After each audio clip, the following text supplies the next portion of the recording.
Bismillahirrahmanirrahim. Assalamualaikum warahmatullahi wabarakatuh. Nama saya Muhammad Fatuddin Muhammad Zaid, pemegang nombor matrik I20104669. Hari ini saya ingin membentangkan tentang teori kaunseling Imam Al-Ghazali. Pengenalan. Teori kaunseling Imam Al-Ghazali muncul atas dasar sifat-sifat manusia. Kedatangan teori Imam Al-Ghazali sekali lagi memberi impak yang positif kepada kaunseling menurut perspektif Islam. Teori kaunseling Imam Al-Ghazali tidak banyak menggunakan haiwan atau manusia sebagai role model ataupun contoh dalam mengaplikasikan teori yang digunakan oleh beliau. Bagi teknik kaunseling Islam yang betul ialah hikmah, nasihat yang baik, perbincangan yang baik, takwa, taubat, tafakur, mengerjakan solat dan berdoa. Terdapat banyak dikeluarkan oleh Imam Ghazali, banyak terdapat dalam kitab Ihya Ulumuddin. Dalam masa yang sama, pendekatan Imam Al-Ghazali banyak digunakan dalam bidang tasawuf.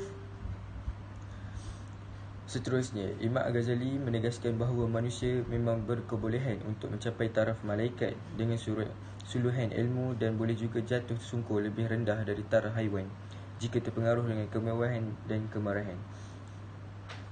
Malah, beliau menekankan kepentingan ilmu dalam membantu memberi kesedaran tentang hakikat diri yang tinggi, suci dan murni. Seterusnya, Imam Al-Ghazali mempunyai sumbangan besar dalam pembangunan model insan dalam kalangan jiwa umat manusia baik pada zaman beliau maupun pada zaman moden ini. Berbagai kaedah telah diperkenalkan serta dijelaskan dengan begitu mendalam tentang ilmu-ilmu agama yang bersangkutan dengan bidang psikologi dan kaunseling. Antara sumbangan-sumbangan beliau dalam perkembangan kaunseling Islam termasuklah penerangan mengenai jiwa manusia, nafsu, akal, roh, bagaimana manusia menjadikan hidupnya tenteram dan sebagainya.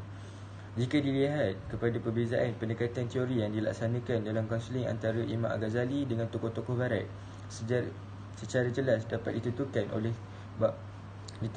bahawa teori yang dibawa oleh Imam Al-Ghazali merupakan teori yang terbaik kerana berpandukan kepada dua sumber utama, Islam, Al-Quran dan hadis. Itu saja. Terima kasih. Okey, seperti apa yang kita tengok tadi tentang gambar isu pembuangan bayi yang terkini, dan isu itu terjadi pada tahun 22 November 2020 pada hari Ahad, dan berita ini dikeluarkan daripada Akhbar Harian Metro. Okey, apa yang kita tahu tentang pembuangan bayi ni? Seperti yang kita sering dengar sekali, pembuangan bayi ni tak asing langsung pada negara Malaysia ataupun luar negara. Tapi sebagai negara Islam di negara Malaysia, kita tahu yang tentang batas-batas tentang pergaulan di media sosial ataupun batas pergaulan antara lelaki dan perempuan pun perlu ada. Sebab kita sebagai orang Islam perlu menjaga aib diri, maruah diri, untuk menjaga nama baik Islam, untuk menjaga nama baik keluarga dan untuk menjaga maruah kita sendiri. Okey, dalam isu ini saya mengambil tajuk utama pembuangan bayi ialah pembuangan mayat bayi di masjid, dalam kurungan tinggal nota pilu. Okey. Tajuk ini seperti yang saya nampak lah, sebab isu ni dipilih tentang kerohanian ataupun tentang jati diri dalam diri kita, macam mana kita mengaplikasikan diri kita dalam sesuatu perkara. Kiranya dalam peningkatan perkembangan tentang kehidupan dari kita sejak kecil, remaja hinggalah dewasa, alam perkembangan kita ni akan berbeza seperti yang kita tahu. Sebab itulah kebanyakannya yang kita tahu yang kes pembuangan bayi ni lebih kepada umur dalam kalangan yang remaja lah, kalangan yang baru, yang usia tu masih muda. Yang kita tengok kes pembuangan sekarang ni dekat bayi dibuang dalam tong sampah, bayi dibuang dalam kotak, anjing gonggong tulang bayi, ataupun anjing gigit bayi tu, anjing dibuang dalam tandas. Apa yang saya boleh katakan, mana kerohanian, mana keimanan seseorang tu dalam diri sehingga seseorang tu sanggup buang darah daging dia sendiri demi untuk melarikan diri daripada tanggungjawab. Apa yang kita nampak tentang kes pembuangan bayi ni? Okey, kes ni dia berlaku dekat Petaling Jaya, di mana sepasang kekasih yang terlibat dalam kes tersebut. Okey, takkanlah berlakunya berzina tu dengan lelaki dan lelaki, perempuan dan perempuan. Walaupun benda tu perkara yang terpesong, tapi tak, benda tu mustahil untuk berlaku. So kat sini yang diutamakan tentang kes pembuangan bayi ni mestilah pasangan kekasih lelaki dan perempuan. Okey, perbuatan ini adalah salah pada syariat Islam. Seperti yang kita tahu, dalam syariat Islam pun berkata tentang berzina ini ialah berdosa besar. Jadi dengan perkara ini juga, kita ni tak dapat membendung dengan generasi yang akan datang, dengan generasi yang lebih canggih dengan teknologi yang pada masa kini. Okey, sebenarnya zaman teknologi ni dia tak ada yang lebih kepada keburukan, tak pun lebih kepada kebaikan. Sebenarnya dia sama balance. Dia ada kebaikan, dia ada keburukan. Jadi dalam diri kita sendirilah yang akan menentukan sama ada untuk menjadikan diri kita tingkah laku yang baik ataupun tingkah laku yang tidak baik. Okey. Dengan adanya CCTV tertutup di masjid berkenaan, ia mengenal pasti bahawa seorang lelaki ialah warga tempatan. Dan apa yang saya ketahui, sebenarnya mangsa ni ialah warga tempatan, warga negara Malaysia. Dan sebenarnya yang untuk pihak perempuan ialah bukan warga negara. So dekat sini apa yang kita tahu, okey, hasil soal siasat dari pihak polis terdapat bahawa lelaki tersebut berumur 25 tahun, manakala perempuan berumur 26 tahun. Timbalan Ketua Polis Daerah Petaling Jaya Kumasyariman berkata bahawa kejadian timbalan Ketua Polis Daerah Petaling Jaya yang berlaku tu kira-kira pada jam 4.45 malam. Okey. Pihak yang melaporkan kejadian tersebut ialah imam masjid yang berumur 32 tahun. Kejadian ini seperti telah dirancang oleh pelaku kerana waktu itu juga masih ada orang di masjid dan lepas solat Isyak. Siasatan awal mendapati suspek tersebut meninggalkan sekeping nota untuk meminta bantuan. Masjid menguruskan mayat bayi perempuan tersebut. Bayi perempuan itu dianggarkan dalam 4 bulan. So, kiranya bayi ni masih lagi, orang kata, belum bayi yang matang ke. Bayi yang pramatang ni mestilah dia lembut, dia penglihatan pun tak nampak, pendengaran pun tak nampak. Okey, entahlah, bagi saya benda ni satu perkara yang tak adil pada bayi tu. Cubalah kita fikir secara rasional lah. Apa yang saya fikir, kenapa kesalahan ibu bapa itu sendiri tapi yang ditanggungnya ialah bayi tersebut. Walaupun bayi tu tak dapat berfikir lagi, tak dapat lihat dunia yang sebenar lagi, tapi mesti akan ada tercalik daripada dosa ibu bapa kepada anak. So daripada sini, maklumat dan semakan dari CCTV, pihak polis membuat siasatan lanjut dan mendapati suspek tersebut di sebuah hotel bajet di Petaling Jaya. Pihak polis berjaya mereman kedua-dua suspek ini selama 4 hari dan kes disiasat mengikut Seksyen 318 Kanun Keseksaan kerana menyembunyikan kelahiran. Okey. Dekat sini kita dapat tahu dah, sebenarnya dalam kes ni memang salah satu kes jenayah lah kalau menyembunyikan bayi kelahiran tu satu dah kesalahan. Dengan apa yang kita tahu juga, dengan menyeksa bayi tersebut pun satu kesalahan. Okey. Nota yang ditinggalkan itu seperti pesanan buat sesiapa yang menjumpai bayi perempuan tersebut untuk menguruskan jenayah bayi itu, oleh kerana mereka tidak tahu bagaimana menguruskannya. Okey, seperti yang saya tahulah, walau seteruk macam mana pun seseorang itu yang cetek ilmu agamanya, tapi tidak salah untuk kita mencari ilmu dan ataupun bertanya, walaupun itu akan menjadikan kesalahan pada kita sendiri. Walaupun itu membabitkan pada masalah kita, akan membabitkan pada kesalahan dalam diri seseorang itu, namun pertanyaan boleh mengurangkan permasalahan kita. Walaupun kat sini dia tak tahu menguruskan tentang anak bayi dia, tapi dia buang mayat bayi tersebut di tepi tayar masjid, di tepi tayar kereta, dan kereta tersebut dekat masjid lah. So bila imam yang menjumpai benda tu, so akan melibatkan banyak pihak, daripada pihak polis, dan pihak polis akan siasat kemudian baru selepas diketahui bahawa mereka ini tidak pernah berkahwin, tak pernah ni dan berzina juga, benda itu akan jadi lebih besar dan lebih menjadikan lebih kesalahan lah untuk mereka ni. So jadi kat sini, kes ini terdapat pada 22 November 2020 ketika dunia dilanda pandemik COVID-19. Masih ada segelintir kita tidak takut dengan dugaan yang telah diberikan kejadian ini. Boleh dikaitkan dengan sahsia seseorang itu yang ambil-sambil lewat tentang hukum hakam yang disyariatkan oleh agama Islam. Okay, so apa yang kita tahu sekarang ni, apa yang kita nampak, pandemik COVID-19 ni adalah salah satu ujian dalam semut satu dunia.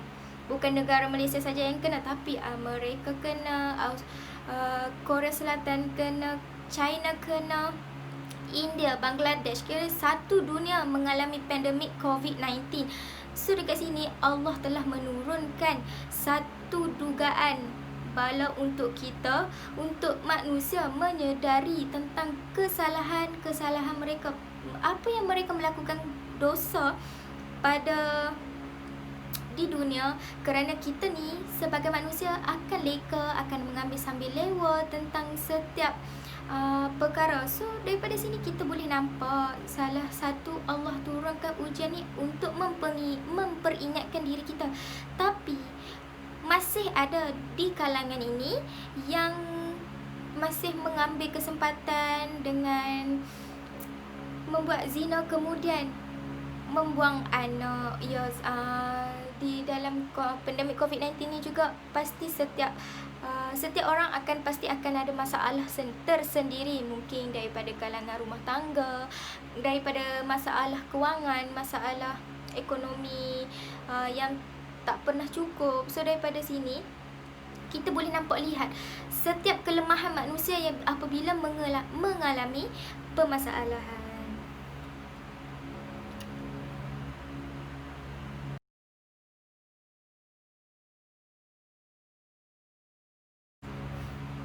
Okey, sekarang kita masuk kepada faktor penyebab pembuangan bayi. Seperti yang kita tahu, salah satu faktor penyebab pembuangan bayi ni mestilah daripada kalangan orang yang berpasangan, kalangan orang yang couple. Kiranya maksud saya ni, kalangan yang berkouple ni tidak semua seperti ini, dan tidak semua yang akan melakukan zina. Saya tidak kata yang seperti itu, tapi sebilangan yang orang sebilangan pasangan mengambil kesempatan antara hubungan ini, seperti diorang ni yang sudah berkahwin secara halal, yang contohnya mestilah seperti macam berpegangan tangan pada mulaannya, kemudian berpeluk dan seterusnya lah, sehingga ada orang ketiga. Apa yang kita tahu dalam firman Allah juga telah mengatakan di antara dua orang pasti akan ada orang ketiga. So dekat sini kita dapat tahulah siapa orang ketiga tu. Dan okey, seperti yang kita tahu juga, nafsu ni ada 4, dan nafsu yang paling kita tak dapat lawan ialah nafsu syahwat. So dekat sini, apa yang kita tahu, apa yang kita boleh lawan dengan nafsu dan keimanan, keteguhan keimanan seseorang itu. Saya tidak mempersoalkan tentang keimanan seseorang tersebut, tapi kita lihat pada mereka yang telah melakukan ini, dan pada mangsa ini yang sanggup buang bayi tersebut tanpa rasa bersalah. Sebab bayi yang tidak bersalah tu adalah bayi mungkin tidak semua bayi yang daripada kalangan yang berzina, mungkin ibu yang tidak sanggup membuang ibu yang tidak ada langsung harta benda, mungkin ibu bapa yang tidak mempunyai kewangan yang cukup, oleh sebab tu dia orang sanggup memberi anak untuk orang lain yang jaga. Tapi konsep ini lain daripada konsep ibu bapa yang memberikan anak kepada orang lain. Faktor kedua, salah satunya ialah daripada social media. Okey, macam saya katakan tadi, teknologi ni ada kebaikan dan ada keburukan. Tapi apa yang kita tahu sebenarnya pada kebaikan kita ni ialah untuk mencari ilmu, menambah ilmu, pengetahuan yang lebih mendalam tentang satu dunia, tentang ilmu yang dapat memberi manfaat kepada kita. Tapi pada keburukan generasi sekarang yang menggunakannya untuk menjadikan pusat hiburan. Tidak semestinya kita perlu 24 jam untuk belajar, untuk mencari ilmu. Kita boleh mencari kita boleh mencari hiburan kita tersendiri, tapi jangan berlebihan sehingga kita menjadikan itu sebagai satu perkara yang halal untuk kita buat. Contohnya, tidak menjaga batas pergaulan, berkenalan di media sosial namun sehingga ke alam yang lebih intim. Itu menjadikan kesalahan pada perbuatan tersebut. Itu kerana setiap perkara yang dilakukannya tu tanpa berfikir dengan rasional. Setiap apa yang dikatakan tingkah laku yang baik ini terletak pada diri kita sendiri. Tingkah laku ini yang kita sendiri yang mencorakkan diri kita untuk menjadi seseorang yang baik ataupun yang tidak baik. Apa yang kita tahu, iman tidak dapat diwarisi. Walaupun ayahnya seorang imam, seorang Bilal, namun anak dia itu seorang yang penagih dadah. Namun kita tak boleh salahkan ibu bapa tersebut. Mungkin ibu bapanya dah mendidik anaknya dengan sehabis baik, namun anak dia apabila bercampur dengan media sosial yang dia kenal perkara-perkara yang tidak baik tersebut, namun dia ingin mencuba. Dengan perasaan mencuba itulah yang membuat dia ke alam yang tidak relevan, yang agak negatif, sehingga boleh memudaratkan diri tersebut ke gejala tersebut. Okey, penyebab yang ketiga ialah rakan sebaya. Okey, rakan sebaya ialah pengaruh besar untuk dalam diri seseorang itu, di mana awal perkenalan kita daripada sejak kita bersekolah rendah hinggalah sekolah menengah.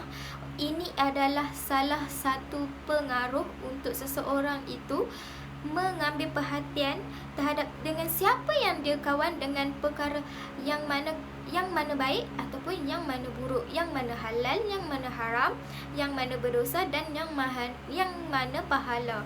Dengan ini tidak semestinya ibu bapa 100% yang perlu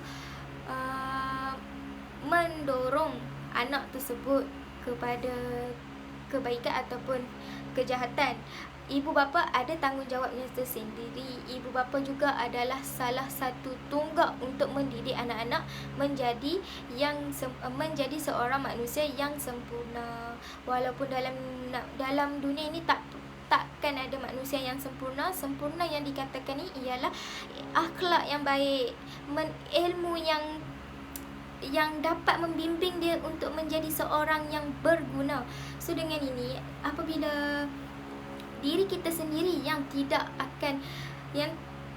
pernah untuk berganjak ke alam kemajuan, untuk tidak berganjak ke akhlak yang baik, itu akan menentukan kita sama ada kita akan tergolong kepada perkara yang negatif ataupun perkara yang positif. Jika kita dapat menolak perkara yang negatif, maka benda itu akan menjamin kita apabila ada perkara-perkara yang negatif lagi yang apabila datang kepada kita, kita dapat hindarkan dia, kita dapat teguhkan keimanan seseorang itu untuk menghalang kepada mungkar dan nakir. Perkara mungkar dan nakir ni ialah perkara yang kita, untuk buang perkara yang tidak baik. Okey. Kemudian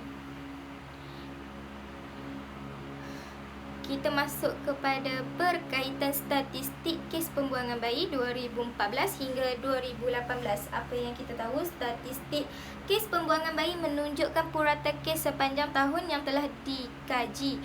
Rekod diperolehi Jabatan Kebajikan Masyarakat, hasil kerjasama polis Diraja Malaysia PDRM berdasarkan laporan diterima serta siasatan dilakukan sebelum ini.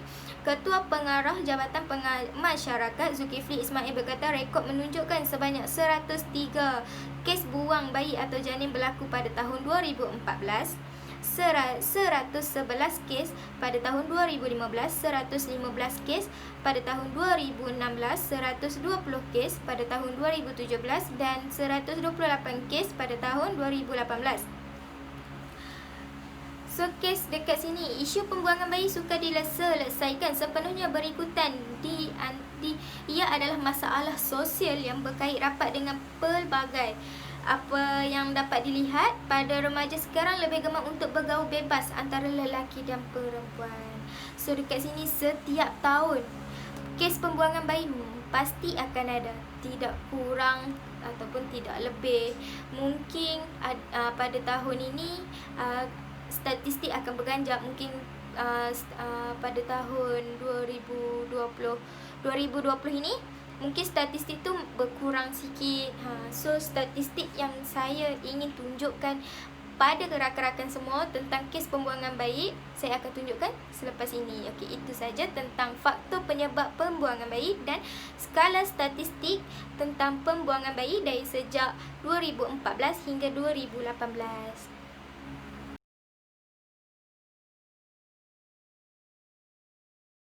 Okay, hai, Assalamualaikum warahmatullahi wabarakatuh. Nama saya Nur Khalisah binti Muhammad Syaril. Nombor matrik I201045992. Okey, untuk kumpulan kami mengambil pendekatan iaitu pendekatan teori Imam Al-Ghazali. Saya bermula dengan biografi beliau. Nama sebenar Imam Al-Ghazali ialah Abu Hamid Muhammad bin Muhammad Al-Ghazali. Beliau dilahirkan dan dibesarkan di Tus, iaitu di sebuah kampung di Khorasan, Iran, yang bersempadan di Turkmenistan dan merupakan seorang ahli dalam bidang falsafah. Beliau dilahirkan pada tahun 450 Hijrah, iaitu bersamaan dengan 158 Masihi. Al-Ghazali mempunyai pengaruh besar dalam dunia Islam melalui tulisan-tulisan beliau yang begitu tinggi nilai intelektual. Beliau berkesempatan memperoleh ilmu melalui kurikulum di Nishapur dan Baghdad serta meningkat tinggi sebagai seorang profesor di Universiti Nizamiyah di Baghdad. Universiti Nizamiyah mempunyai reputasi tinggi di zaman keemasan Islam, menjadi murid pada dua orang guru yang terkenal, iaitu Imam Al-Haramin Al-Juwaini dan Al-Abu Al-Qasim Al-Jurjani, khususnya dalam bidang ilmu kalam. Okey, mengikut latar belakang beliau ni, beliau dilahirkan di Iran. Beliau seorang tokoh Islam yang sangat terkenal, yang sangat mahir dalam bidang falsafah, dalam berbagai bidang, dan sangat-sangat dihormati dan disegani oleh penduduk masyarakat ketika itu. Beliau juga berkemahiran tinggi dan berpendidikan tinggi dan berpengetahuan tinggi dalam semua bidang, terutama dalam falsafah, dalam ilmu kalam dan sebagainya. Dan ketika itu juga beliau sangat-sangat maksudnya ramai juga murid-murid beliau yang belajar dengan beliau dan beliau menjadi profesor ketika itu. Dan saya teruskan dengan pandangan terhadap manusia. Imam Al-Ghazali telah menghuraikan unsur kerohanian melalui kejadian manusia. Maksudnya di sini ada 4 unsur menurut Imam Al-Ghazali, iaitu roh, hati, al-qalb, nafsu, al-nafs dan akhir sekali akal. 4 lah. Jadi saya bermula dengan roh. Yang pertama adalah Imam Al-Ghazali dalam karya agungnya iaitu Ihya Ulumuddin telah membezakan di antara roh dengan jasad. Roh adalah nyawa yang menghidupkan manusia, haiwan dan tumbuh-tumbuhan, dan ia wujud dengan sendirinya, manakala jasad bergantung kepada roh untuk mewujudkan hakikat makhluk itu. Roh yang ada pada manusia kekal dan abadi, manakala roh haiwan dan tumbuh-tumbuhan akan musnah. Justru itu, Imam Al-Ghazali membezakan roh manusia daripada roh haiwan dan tumbuh-tumbuhan dengan unsur-unsur tertentu. Okey, kalau kita lihat roh dan jasad adalah dalam satu, maksudnya manusia mempunyai roh dan jasad, dan jasad adalah secara fizikal dan roh adalah dalam dalaman kita. So Imam Al-Ghazali membezakan manusia melalui roh tersebutlah, dan ia menghuraikan unsur rohani melalui roh kita, dalaman kita. Dan yang kedua adalah hati, al-qalb. Dari segi fizikal, ia merupakan seketul darah beku jantung yang terletak di sebelah kiri dada yang mempunyai pusat pertemuan saraf dari seluruh badan. Ia merupakan satu organ yang amat penting yang mengumpul dan menyebarkan darah ke seluruh badan.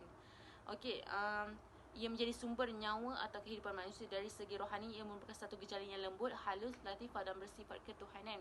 Okey, kalau kita lihat, hati kita adalah hati yang mudah tersentuh. Hati, setiap orang mempunyai perasaan. Perasaan ada yang perasaan jenis yang ketal, ada yang perasaan jenis lembut. Jadi Imam Al-Ghazali ni mengaitkan hati kita dapat dikaitkan dengan manusia lah, macam tu. Jadi ia berpandangan bahawa unsur-unsur maksudnya kerohanian dan dia melibatkan dalaman kita, iaitu hati kita yang terletak dalam dada kiri kita lah. Jadi menurut Imam Al-Ghazali juga, ia merupakan satu gejala yang lembut, halus. Ini macam saya cakap tadi, ia melibatkan hati dan perasaan kita. Perasaan kita tak semua orang sama dan semua orang berbeza. Ada yang hati yang lembut, ada hati yang keras, ada hati yang sedih, sangat, kalau terjentik sikit mungkin sentap, macam tu lah. Saya teruskan dengan nafsu. Di dalam roh manusia juga terdapat unsur an-nafs, iaitu mempunyai dua pengertian. Pertama, an-nafs, iaitu sesuatu yang absar mengkumi daya marah dan nafsu syahwat pada manusia. Bagi ahli tasawuf, an-nafs merupakan sifat-sifat tercela yang ada pada manusia, sehingga mereka mengatakan bahawa tidak nafsu mestilah dilawan dengan diperangi. Sabda Rasulullah SAW yang bermaksud, musuhmu yang terbesar ialah nafsumu yang berada di antara dua lambungmu. Kedua yang bersifat halus, iaitu hakiki pada manusia atau diri manusia dan zatnya. Apabila ia tenang disebabkan penentangan terhadap nafsu syahwat, ia disebut an-nafs al-mutmainah, diri atau jiwa yang tenang. Okey, an-nafs ni ada maksudnya dalam teori Imam Al-Ghazali ni, nafsu ni mempunyai dua pengertian, iaitu pertama, an-nafs itu sesuatu yang absar mengkumi daya nafsu. Maksudnya nafs ni iaitu nafsu yang nafsu syahwat yang ada pada manusia, seperti nafsu suka makan, nafsu suka tidur, dan semua yang merangkumi nafsu lah, nafsu yang baik, nafsu yang jahat. Ada beberapa pengertian nafsu juga, dan jika kita dapat menjaga nafsu kita, maksudnya mengawal nafsu kita dengan baik, maka nafsu kita akan terkawal dan membuat perkara-perkara kebaikan. Jika nafsu tak dapat dikawal, dan ia akan menjadi sebaliknya. Jadi dan Nabi Muhammad SAW juga pernah bersabda bahawa musuhmu yang terbesar ialah nafsumu yang berada di dalam lambungmu. Maksudnya di antara dua lambungmu, maksudnya di antara ialah kehendak-kehendak kita lah, macam tu. Jadi Imam Al-Ghazali telah membahagikan kepada beberapa peringkat nafsu. Yang pertama adalah nafsu al-amarah, iaitu nafsu yang sedikit pun tidak mempunyai unsur kebaikan dan cenderung kepada kejahatan. Di mana nafsu ini, nafsu yang sentiasa ingin melakukan kejahatan. Dia dah tak ada terdetik dalam hati dia nak buat kebaikan. Maksudnya nak tak ada pun nak terdetik dalam diri dia nak buat kebaikan walaupun sedikit. Sebab bagi dia macam kejahatan sama je, macam tu lah. So kita sebagai seorang manusia, kita kena belajar untuk mengawal nafsu kita, untuk memperbaiki diri kita, menjadikan kita seorang yang lebih baik. Yang kedua adalah nafsu al-muhammah, iaitu nafsu yang mengandung unsur kejahatan dan kebaikan, tapi nafsu kejahatan lagi banyak dari kebaikan.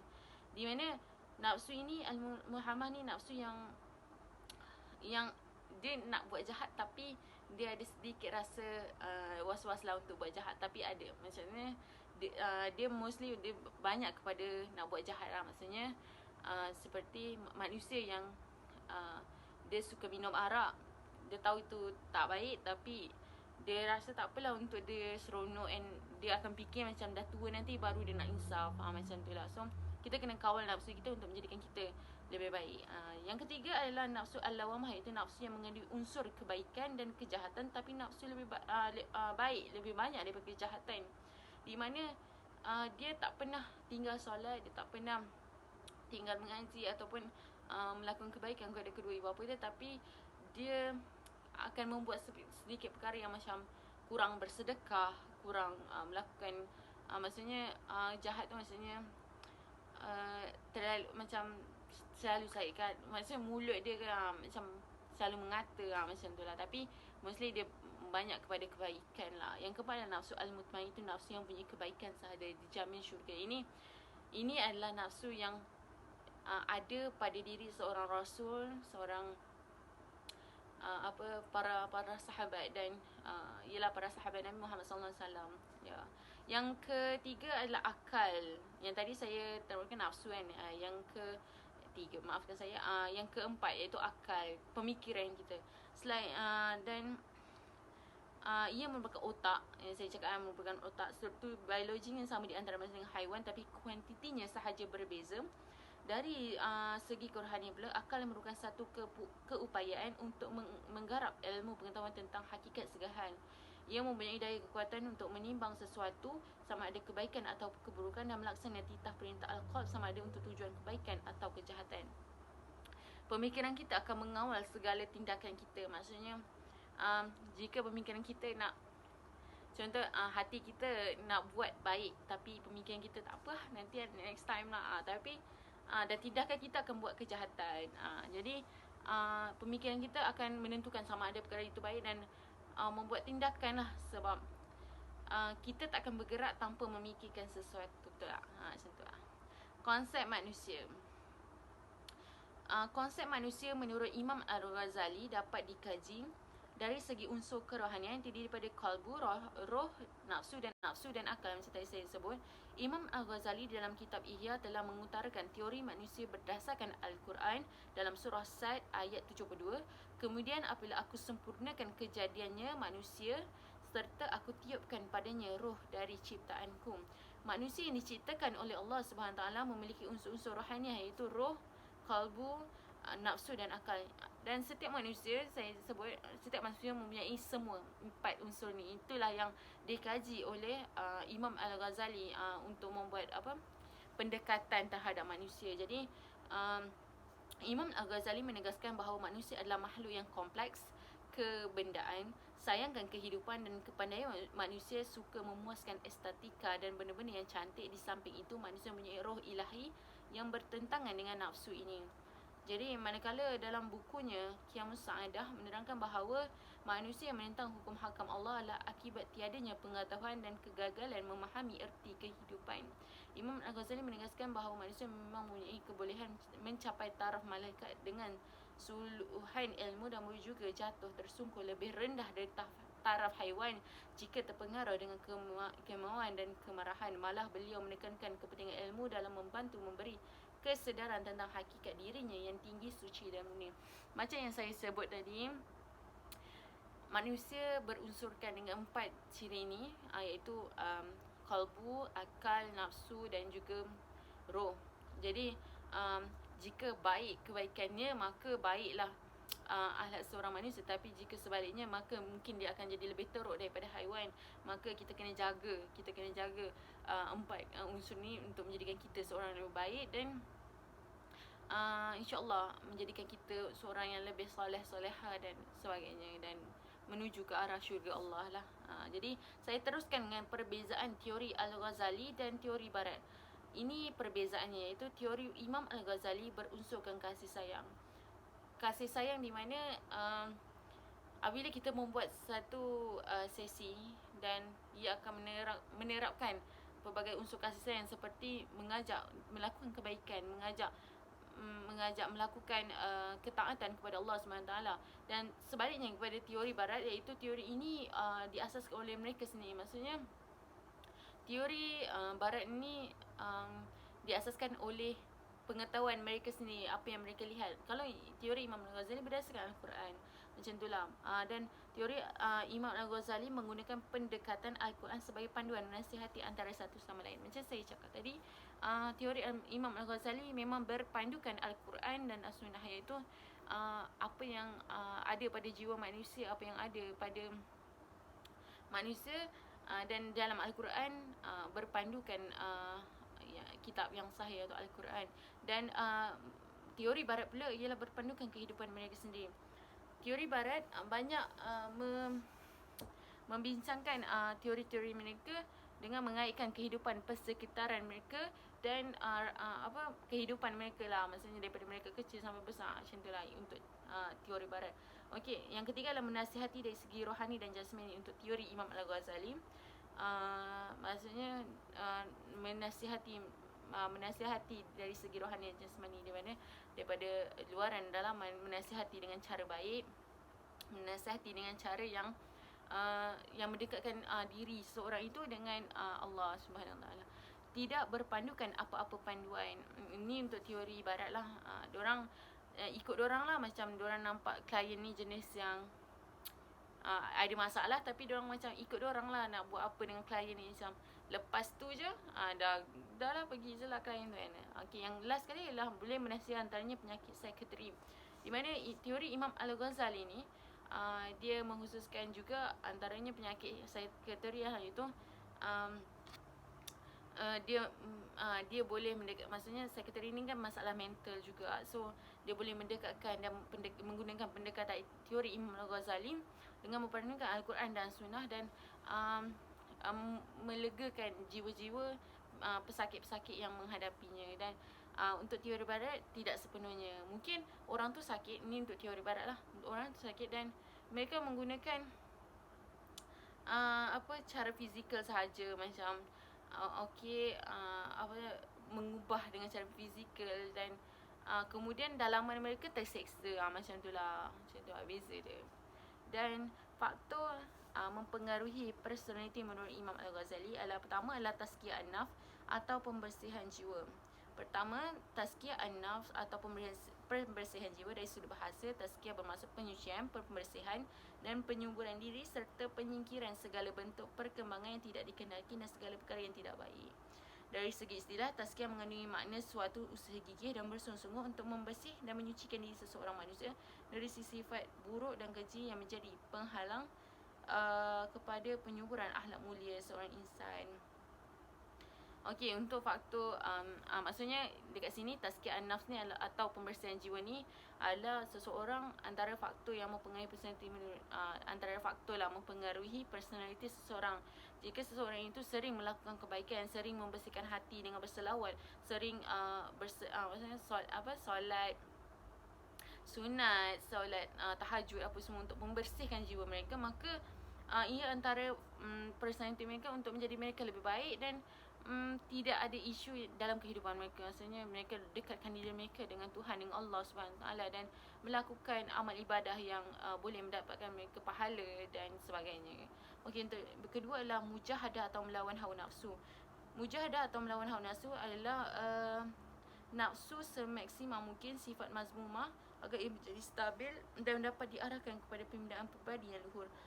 Imam Al-Ghazali memberi perhatian sangat mendalam untuk melakukan mujahadah yang berterusan, berterdaskan kekuatan jiwa, iaitu untuk menghadapi sifat mazmumah tersebut berdasarkan keluasan ilmu pengetahuan dan pengendalian yang berhikmah serta tahap kesabaran yang tinggi. Okey, untuk mujahadah ni adalah melawan hawa nafsu lah. Hawa nafsu terbesar kita mungkin macam contoh kuat macam ialah melakukan maksiat ke apa contoh. Jadi kita harus melawan nafsu kita untuk menjadikan kita seorang yang baik, dan jika kita melakukan kebaikan apa, ia akan dapat mengawal diri kita untuk menjadikan kita orang yang lebih baik, dan ia akan membuat personaliti kita menjadi lebih baiklah dari sebelumnya. Yang ketiga adalah melazimi amalan kebaikan, di mana melazimi amalan kebaikan ni seperti yang tadi saya katalah, solat, mengaji ke berbuat baik kepada kedua ibu bapa, berselawat. Jadi bila kita melazimi amalan kebaikan, maka insya-Allah kehidupan kita akan menjadi diberkati dan menjadi orang yang ialah lebih baik lah. Maksudnya dulu kita tak solat and kita sering melakukan kebaikan, dan ia akan jadi lebih baik lah macam tu. Dan keempat, membuat sesuatu yang bertentangan dengan akhlak yang buruk. Maksudnya kat sini membuat perkara kebaikan lah daripada kejahatan. Maksudnya kalau kita tengok orang bersedekah, tak bersedekah, kita jangan ikut yang orang tak bersedekah, kita kena bersedekah juga. Maksudnya even satu hari RM1 pun kita kena tetap menghulurkan sesuatu dengan niat ikhlas kerana Allah SWT lah. Yang akhir sekali ialah muraqabatullah atau pengawasan diri terhadap Allah. Muraqabatullah atau pengawasan diri terhadap Allah. Imam Al-Ghazali mengatakan bahawa muraqabatullah adalah merasakan diri diawasi zat yang menjaga dirinya, mengumpulkan hati bersungguh-sungguh padanya. Maksudnya kat sini kita merasakan diri kita dilihat oleh Allah SWT, di mana setiap apa yang kita lakukan, setiap perkara yang kita lakukan di dunia ini dilihat dan maksudnya dicatatlah amalan kita kan. Sentiasa ingat benda tu, dan insya-Allah jiwa kita akan jadi tenang, jiwa kita akan menjadi orang kata lebih baik lah. Maksudnya jiwa kita akan sucikan jiwa kita, sentiasa ingat Allah, sentiasa ingin melakukan kebaikan, dan kita akan merasakan nikmat hidup tu dan nikmat kita bangun setiap hari, nikmat-nikmat yang kita dapat diberi oleh Allah SWT. Bukannya ia sengaja ke apa, tak. Sebenarnya nikmat semua tu adalah nikmat Allah yang Allah turunkan kepada kita. Okey, itu sahaja daripada saya. Kering tekak dah. Okey, Assalamualaikum warahmatullahi wabarakatuh. Sekarang kita masuk kaitkan isu atau kes dengan teori. Okey, teori yang dapat dikaitkan dalam kes ini adalah teori Imam Al-Ghazali, dan teori ini diperkayakan dengan ajaran Islam. Ia juga dapat memberi manfaat pada setiap sasiah yang negatif pada seseorang. Setiap orang diberi kerohanian dalam diri yang baik untuk menjadikan seseorang itu dengan baik. So, dalam Islam ni ialah Islam yang mudah, Islam yang menjaga kerohanian diri kita, jati diri kita, sasiah kita untuk menjadi akhlak yang baik, untuk menjadi seorang insan yang baik yang dapat memberi manfaat pada setiap orang, untuk mempercayai bahawa Islam itu mudah. So, dan menurut Imam Al-Ghazali, kerohanian menjadi kejadian manusia dapat dilihat iaitu ar-ruh, al-khab, an-naf dan al-khab. Namun pendekatan yang lebih dekat untuk dikait dalam kes ini ialah nafsu an-naf. Kerana kita semua tahu bahawa nafsu sukar untuk dilawan apabila terjadinya semua mengikut kemahuan. Okey, seperti yang kita tahu, walau mungkin setinggi mana iman kita, kalau kita kalah dengan nafsu syahwat, iaitu nafsu an-naf, itu yang menjadikan salah satu tonggak yang memberi cabaran dalam diri kita, sama ada kita dapat berlawan ataupun tidak. Okey, seperti yang kita tahu, nafsu seseorang itu tidak boleh dibendung dan tidak dapat dikawal. Namun oleh hal tersebut, tingkah laku seseorang, bagaimana seseorang tu mengawal diri dari perkara terlarang. Dalam Islam juga menyuruh kita orang Islam untuk mencegah amar ma'ruf nahi mungkar. Keburukan seseorang bukan terletak pada genetik, namun ia terletak pemikiran dan kehendak seseorang itu. Ini yang diperkatakan oleh saya yang tadi, iman tak dapat diwarisi. Kerana walaupun sebaik mana ibu bapa kita, tapi kalau kita memilih jalan yang salah, ia tetap memberi kesan dalam kehidupan kita. Seperti yang kawan saya terangkan tentang teori Imam Al-Ghazali yang berkaitan 4 an-naf, itu menunjukkan bahawa dalam diri kita ni telah Allah berikan akal dari kita sejak lahir. Dengan akal tersebut, kita boleh berfikir sama ada perkara itu baik ataupun tidak baik. Jadi apabila kita memilih yang tidak baik, itu adalah jalan pilihan hidup kita sendiri, jalan pilihan yang akan memberi kesan pada kita. Walaupun kita pada mulanya kita akan merasa keseronokan, kita akan merasa kebahagiaan, namun lama kelamaan itu akan menjadikan satu dugaan ataupun bala untuk kita. Apabila kita hadap, kita tak dapat hadap, itu yang akan menjadikan kita sama ada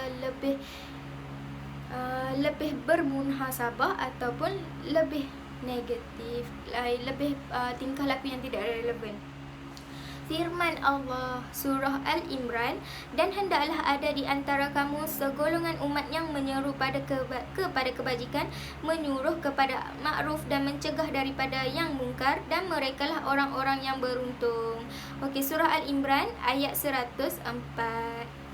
Okey, kes pembuangan bayi juga dikait dengan ceteknya ilmu pengetahuan. Seperti kes ini, mereka sanggup meletakkan mayat bayi mereka di masjid oleh kerana tidak tahu untuk menguruskan jenazah tersebut. Generasi muda adalah pemangking masa depan negara. Siapa lagi yang akan menerus perkembangan era zaman maju untuk mencapai wawasan negara? So, apa yang kita tahu, makin lama makin teknologi pesat, makin tingginya ilmu pengetahuan tentang alam maya. Jadi pada generasi yang baru ini akan meneruskan tentang teknologi alam maya, ialah kehebatan untuk mendorong untuk membantu manusia yang lebih cakna tentang dunia lah, tentang ilmu pengetahuan yang kita dapat cari dengan search. Okey, terus keluar segalanya. Tapi siapa kita untuk menentukan sama ada kita ini boleh menjadi khalifah di dunia ataupun tidak? Maksud saya ialah, apa yang saya ingin katakan, jika seseorang itu lebih taksub pada dunia teknologi, pada media masa terkini, contohnya saya ambil netizen sekarang yang sering kecam tanpa usul periksa, itu boleh menjejaskan tekanan kepada mangsa. Kalau mungkin mangsa akan menjadi mungkin mangsa akan bunuh diri, itu akan menjadi jenayah alam cyber. Dengan hujung jari segalanya, itu akan merosakkan iman seseorang. Tidak semua yang akan rosak imannya jika kita bijak untuk menguruskan kehidupan seharian kita. Okey, akhir sekali, sejak zaman Arab Jahiliah lagi kita dapati gejala tidak beretika ialah dilakukan khususnya terhadap bayi serta anak-anak perempuan adalah faktor keagamaan masyarakat pada masa itu. Gejala pembuangan bayi pada zaman sekarang kini berbeza. Ia hanya disebabkan oleh bahawa hawa nafsu manusia yang menginginkan satu nikmat tetapi tidak berfikir apa akibat yang akan mereka hadap pada masa akan datang apabila lelaki tidak mahu bertanggungjawab oleh pada pihak perempuan. Apa yang kita tahu sekarang ni, kadang-kadang seseorang tu salahkan lelaki tak nak bertanggungjawab. Salah lelaki lah, disebabkan salah lelaki, perempuan tu yang gugurkan anak, perempuan itu yang membuang anak. Namun jika kita bertepuk sebelah tangan, maka tidak akan berbunyi. Tapi jika bertepuk pada 12 tangan, itu akan berbunyi. Kalau kita tidak boleh salahkan mana-mana pihak, tapi salahkan kedua-dua belah pihak. Sebab dengan kesalahan kedua-dua pihak ini, maka jika mereka tidak melakukan perkara tersebut, maka tidak akan jadi apa. Ia tidak akan menjejaskan kepada masa akan datang untuk membuang bayi ataupun akan. Namun jika kita lebih terpengaruh dengan perkara-perkara yang negatif, itu yang akan menentukan sama ada ia akan memberi kesan dalam hidup kita ataupun tidak. Okey, itu saja daripada saya. Sekian, terima kasih. Assalamualaikum.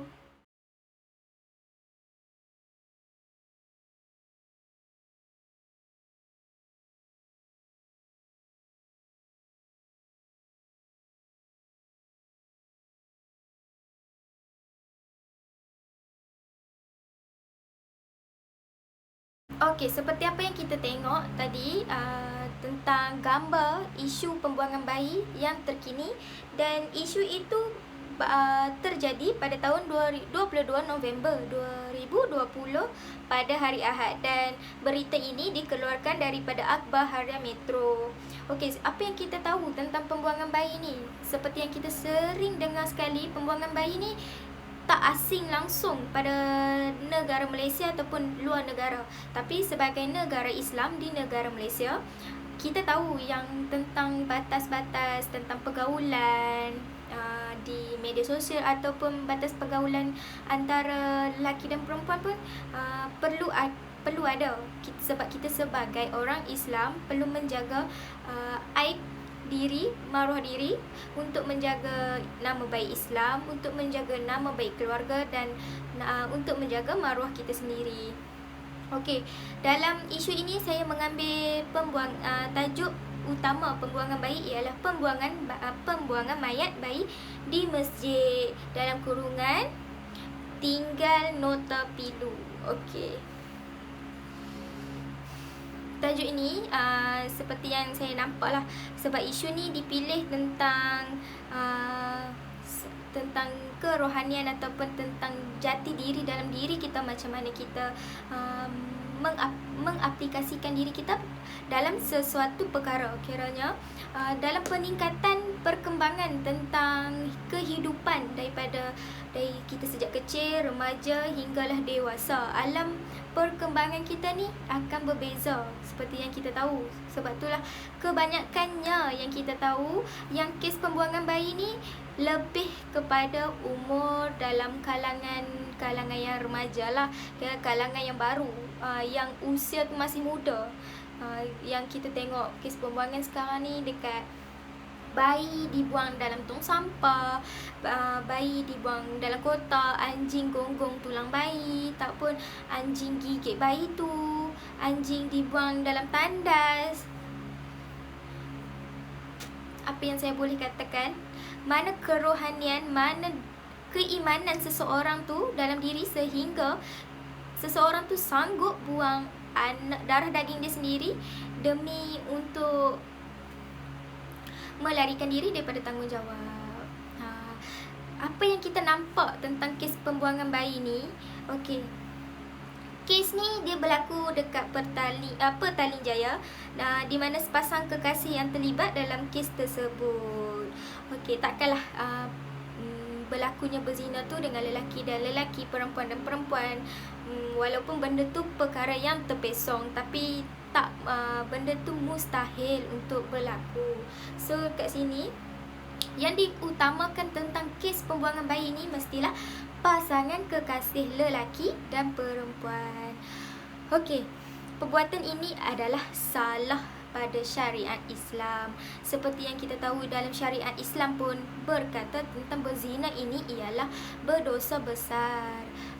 Jadi dengan perkara ini juga kita ni tak dapat membendung dengan generasi yang akan datang, dengan generasi yang lebih canggih dengan teknologi yang pada masa kini. Okey, sebenarnya zaman teknologi ni dia tak ada yang lebih kepada keburukan, tak pun lebih kepada kebaikan. Sebenarnya dia sama balance. Dia ada kebaikan, dia ada keburukan. Jadi dalam diri kita sendirilah yang akan menentukan sama ada untuk menjadikan diri kita tingkah laku yang baik ataupun tingkah laku yang tidak baik. Okey. Dengan adanya CCTV tertutup di masjid berkenaan, ia mengenal pasti bahawa seorang lelaki ialah warga tempatan. Dan apa yang saya ketahui, sebenarnya mangsa ni ialah warga tempatan, warga negara Malaysia, dan sebenarnya yang untuk pihak perempuan ialah bukan warga negara. So dekat sini apa yang kita tahu, okey, hasil soal siasat dari pihak polis terdapat bahawa lelaki tersebut berumur 25 tahun manakala perempuan berumur 26 tahun. Timbalan Ketua Polis Daerah Petaling Jaya Kumasyariman berkata bahawa kejadian timbalan Ketua Polis Daerah Petaling Jaya yang berlaku tu kira-kira pada jam 4:45 malam. Okey. Pihak yang melaporkan kejadian tersebut ialah imam masjid yang berumur 32 tahun. Kejadian ini seperti telah dirancang oleh pelaku kerana waktu itu juga masih ada orang di masjid dan lepas solat Isyak, siasatan awal mendapati suspek tersebut meninggalkan sekeping nota untuk meminta bantuan. Masjid menguruskan mayat bayi perempuan tersebut. Bayi perempuan itu dianggarkan dalam 4 bulan. So, kiranya bayi ni masih lagi, orang kata, belum bayi yang matang ke. Bayi yang permatang ni mestilah dia lembut, dia penglihatan pun tak nampak, pendengaran pun tak nampak. Okey, entahlah, bagi saya benda ni satu perkara yang tak adil pada bayi tu. Cubalah kita fikir secara rasional lah, apa yang saya fikir. Kenapa kesalahan ibu bapa itu sendiri, tapi yang ditanggungnya ialah bayi tersebut. Walaupun bayi tu tak dapat berfikir lagi, tak dapat lihat dunia yang sebenar lagi, tapi mesti akan ada tercalik daripada dosa ibu bapa kepada anak. So, daripada sini, maklumat dan semakan dari CCTV, pihak polis membuat siasatan lanjut dan mendapati suspek tersebut di sebuah hotel bajet di Petaling Jaya. Pihak polis berjaya mereman kedua-dua suspek ini selama 4 hari dan kes disiasat mengikut Seksyen 318 Kanun Keseksaan kerana menyembunyikan kelahiran. Okey. Dekat sini kita dapat tahu dah, sebenarnya dalam kes ni memang salah satu kes jenayah lah kalau menyembunyikan bayi kelahiran tu satu dah kesalahan, dengan apa yang kita tahu juga dengan menyeksa bayi tersebut pun satu kesalahan. Okey. Nota yang ditinggalkan itu seperti pesanan buat sesiapa yang menjumpai bayi perempuan tersebut untuk menguruskan jenayah bayi itu, oleh kerana mereka tidak tahu bagaimana menguruskannya. Okey, seperti yang saya tahulah, walau seteruk macam mana pun seseorang itu yang cetek ilmu agamanya, tapi tidak salah untuk kita mencari ilmu dan ataupun bertanya, walaupun itu akan menjadikan kesalahan pada kita sendiri. Walaupun itu membabitkan pada masalah kita, akan membabitkan pada kesalahan dalam diri seseorang itu, namun pertanyaan boleh mengurangkan permasalahan kita. Walaupun kat sini dia tak tahu menguruskan tentang anak bayi dia, tapi dia buang mayat bayi tersebut di tepi tayar masjid, di tepi tayar kereta, dan kereta tersebut dekat masjid lah.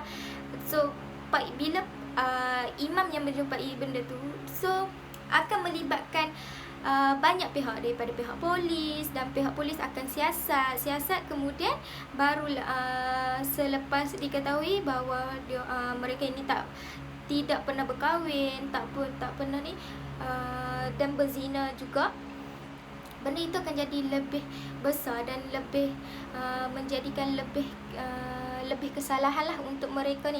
So jadi kat sini, kes ini terdapat pada 22 November 2020 ketika dunia dilanda pandemik COVID-19. Masih ada segelintir kita tidak takut dengan dugaan yang telah diberikan kejadian ini. Boleh dikaitkan dengan sahsia seseorang itu yang ambil-sambil lewat tentang hukum hakam yang disyariatkan oleh agama Islam. Okey, so apa yang kita tahu sekarang ni, apa yang kita nampak, pandemik COVID-19 ni adalah salah satu ujian dalam satu dunia. Bukan negara Malaysia saja yang kena, tapi Amerika kena, Korea Selatan kena, China kena, India, Bangladesh, kira satu dunia mengalami pandemik COVID-19.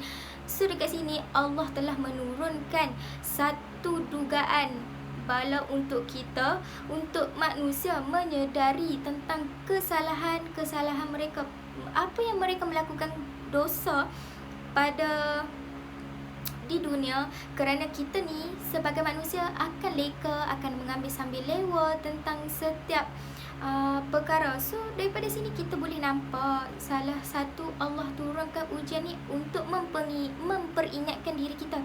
Tapi masih ada di kalangan ini yang masih mengambil kesempatan dengan membuat zina, kemudian membuang anak. Ya, di dalam pandemik COVID-19 ni juga pasti setiap orang pasti akan ada masalah tersendiri, mungkin daripada kalangan rumah tangga, daripada masalah kewangan, masalah ekonomi yang tak pernah cukup. So daripada sini kita boleh lihat setiap kelemahan manusia yang apabila mengalami permasalahan. Assalamualaikum warahmatullahi ta'ala wabarakatuh.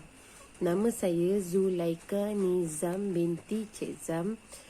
Matric number I19204011.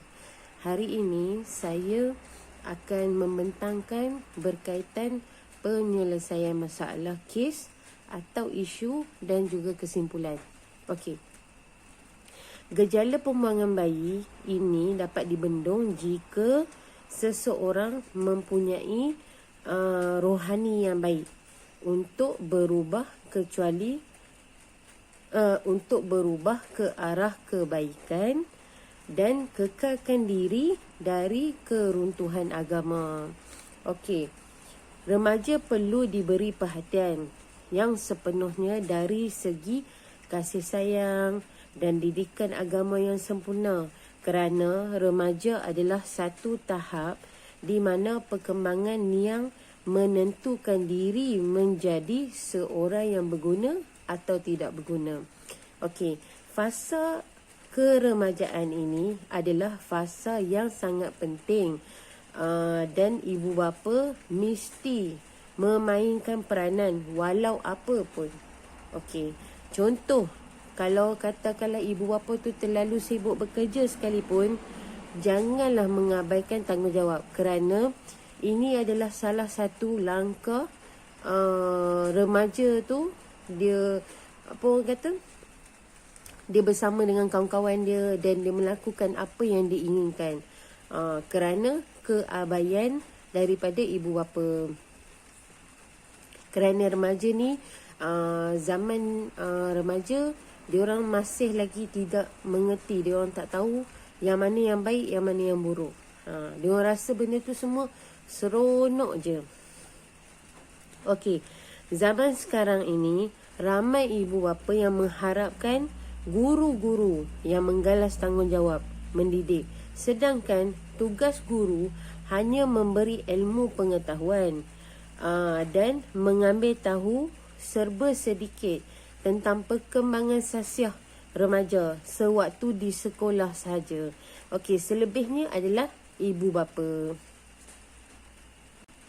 Okey, seterusnya ibu bapa perlu mengambil tahu tentang anak-anak dari segi apa yang berlaku dan apa yang diinginkan dalam diri mereka.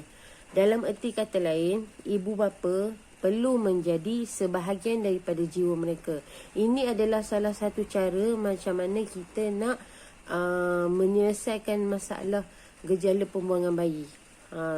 Okey, contoh, ibu bapa perlu menjadi sahabat, pendengar dan pembimbing yang baik kepada mereka, kerana anak-anak ni inginkan perhatian dan kasih sayang. Ibu bapa perlu melakukan sedemikian demi kesejahteraan keluarga. Jangan salahkan anak-anak sepenuhnya hanya kerana kita lebih dewasa. Okey,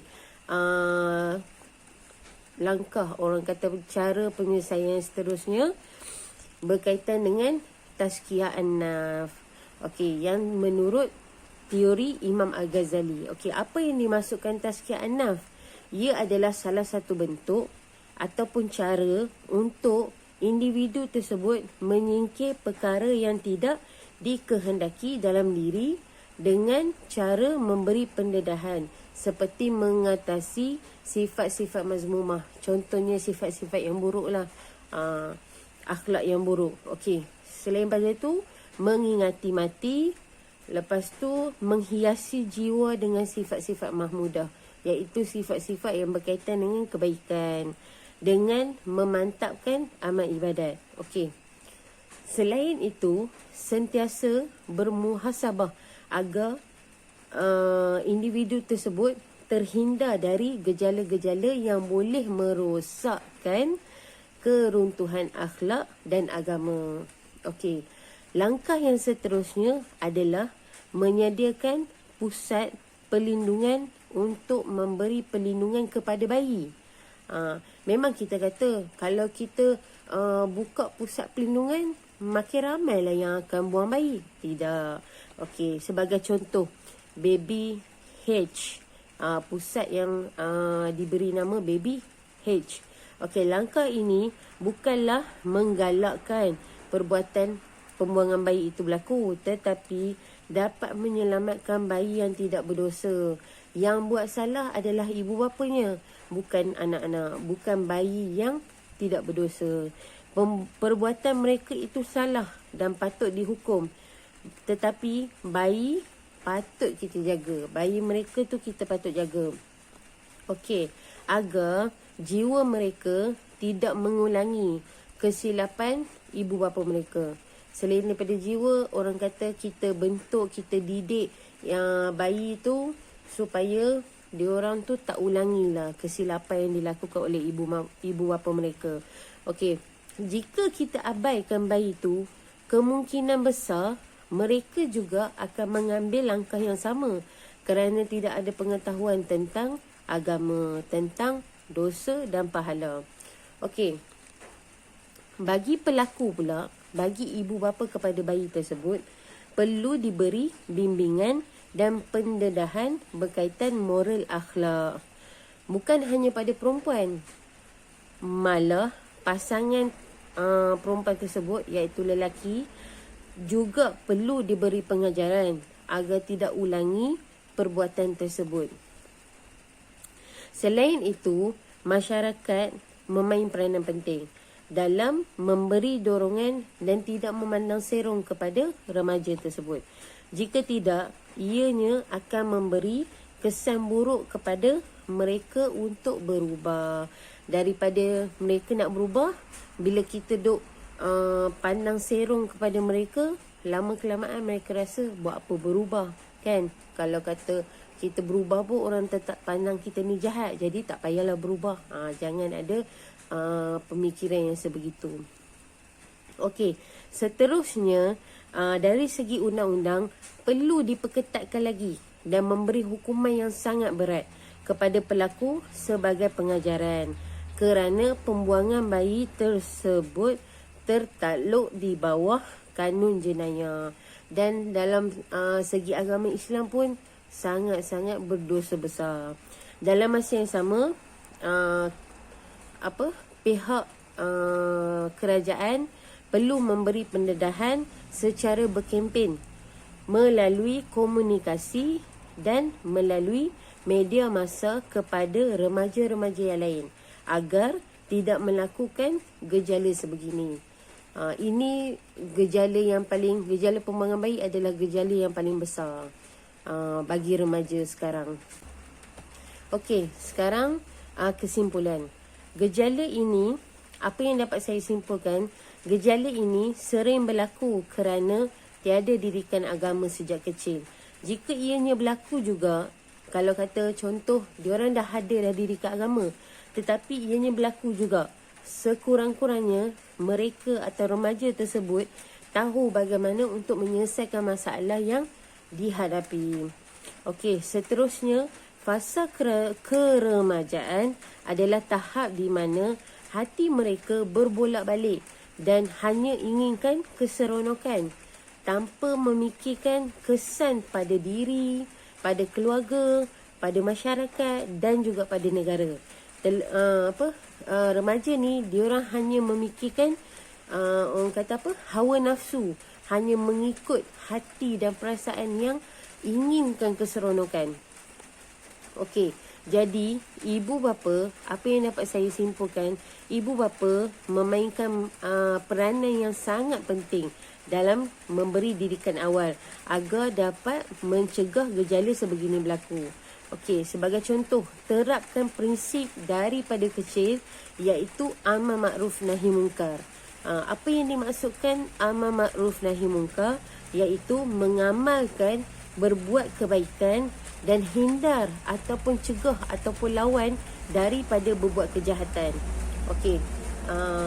Seterusnya dalam konteks masyarakat pula. Okey, masyarakat perlu sama-sama bersatu padu memikul amanah sesama manusia. Dalam Islam menekankan seperti mana hadis riwayat Muslim yang menyatakan, barang siapa di antara kamu yang melihat kemungkaran, hendaklah ia ubah dengan tangan. Jika kita tak mampu, ubahlah dengan lisan, iaitu dari percakapan. Jika kita tak mampu juga, hendaklah dengan menggunakan hati, iaitu membenci kemungkaran yang berlaku. Okey, dan itulah selemah-lemah iman. Okey, selain itu, firman Allah Subhanahu Wa Taala dalam surah Al-Ma'idah ayat 2. Okey, dan hendaklah kamu tolong-menolong untuk membuat kebajikan dan bertakwalah, dan janganlah kamu tolong-menolong pada melakukan dosa, iaitu maksiat dan pencerobohan. Okey, dan bertakwalah kepada Allah, kerana sesungguhnya Allah amat berat azab seksanya. Okey, bagi sesiapa yang melanggar perintahnya.